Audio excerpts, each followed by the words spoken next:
Thank you, Mr. President. I want to thank the Majority Leader and my colleagues for supporting this resolution, and I want to take you back 250 years this month to April 19th, 1775.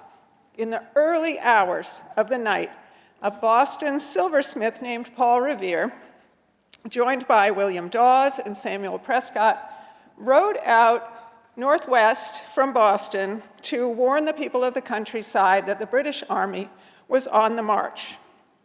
At 5 in the morning, the column of redcoats arrived in Lexington Center, and there was a skirmish on the town green that left 9 people dead. The British marched on to Concord, and at the bridge over the Concord River, they were met by some 400 armed Minutemen who opened fire and drove the British into retreat. Boston poet Henry Wadsworth Longfellow described the scene by the rude bridge that arched the flood, its flag to April's breeze unfurled, where once the embattled farmer stood and fired, the shot heard round the world. It took about 3 days for news of these battles to reach New York City, but when it did, it had a seismic effect. New York had been the lone holdout among the 13 colonies when it came to opposing British rule. The New York General Assembly had not agreed to the conclusions of the First Continental Congress and did not want to send delegates to the second one.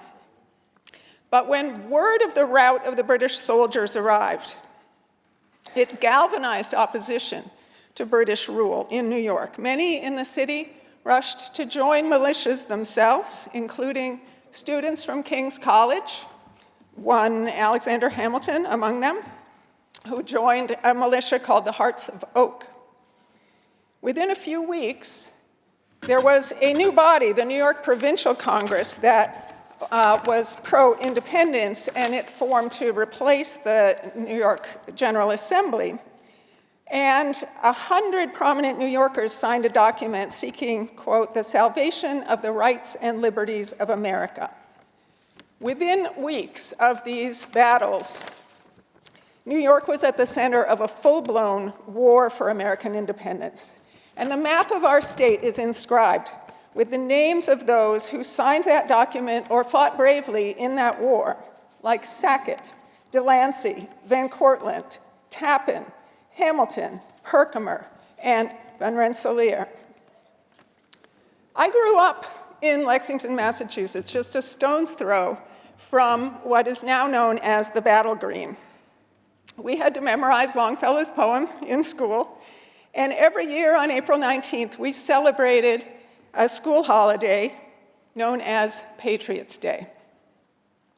We called those early rebels against the British patriots, not because they stood up to a global superpower, not even because they opposed an aging, addled despot propped up by fabulous wealth who believed God had anointed him to rule over a third of the globe. The real reason we celebrated them as patriots was because of what they were fighting for. They were fighting to stop being subjects and become citizens of a citizen-led country governed by the rule of law. The framers of the Constitution never mentioned the word patriot or patriotism in that document, but they made clear that a citizen-led democracy required citizen patriots to improve and uphold the law. They provided in the Constitution for citizens to vote, to serve on juries, to run for office, and hold elected officials accountable. But there are also unwritten expectations of citizen patriots in a democracy. We are expected to accept the verdict of a jury or judge or the outcome of an election, even if it doesn't go our way. We are expected to tolerate freedom of speech, freedom of religion, freedom of the press, even if we strongly disagree with what is being said or professed. It is this kind of patriotism that is most under threat in America today.